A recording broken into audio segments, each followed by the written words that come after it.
अध्यक्ष महोदय, पूज्य गुरुजन वर्ग आणि येथे जमलेल्या माझ्या बालमित्रांनो, आज मी तुम्हाला स्वातंत्र्य दिनाविषयी थोडेसे बोलणार आहे. ते तुम्ही शांतपणे ऐकून घ्या अशी माझी विनंती. माझे नाव शरण्य जय कुंभार, मी इयत्ता तिसरी शिकत आहे. तीन रंगांचा सोहळा बियाज डोलत, तीन रंगांचा सोहळा बियाज डोलत. जय भारतांच्या घोषणांनी देश आमचा घुंगतो, जय भारतांच्या घोषणांनी देश आमचा घुंगतो. स्वातंत्र्य सण मोठा आनंदाने साजरा करू, स्वातंत्र्य सण मोठा आनंदाने साजरा करू. भारत मातेच्या चरणी चला वंदना करू, भारत मातेच्या चरणी चला वंदना करू. मित्रांनो, आजचा दिवस आपल्यासाठी खूप महत्त्वाचा आहे. 15 ऑगस्ट 1947 रोजी आपला भारत देश इंग्रजांच्या गुलामगिरीतून स्वातंत्र्य झाला. हा स्वातंत्र्य पाहण्यासाठी अनेक वीर नेत्यांनी, क्रांतिकारांनी आपले खूप कष्ट घेतले.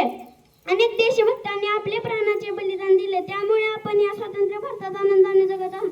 त्यामुळेच म्हणतात, उत्सव तीन रंगांचा भळ्या सजला, उत्सव तीन रंगांचा भळ्या सजला. नतमस्तक मी त्या सर्वांना ज्यांनी भारत देश घडेल, नतमस्तक मी त्या सर्वांना ज्यांनी भारत देश घडेला. आपण अजून खूप लहान आहोत, पण आपण सुद्धा देशासाठी नक्कीच काहीतरी करू शकतो.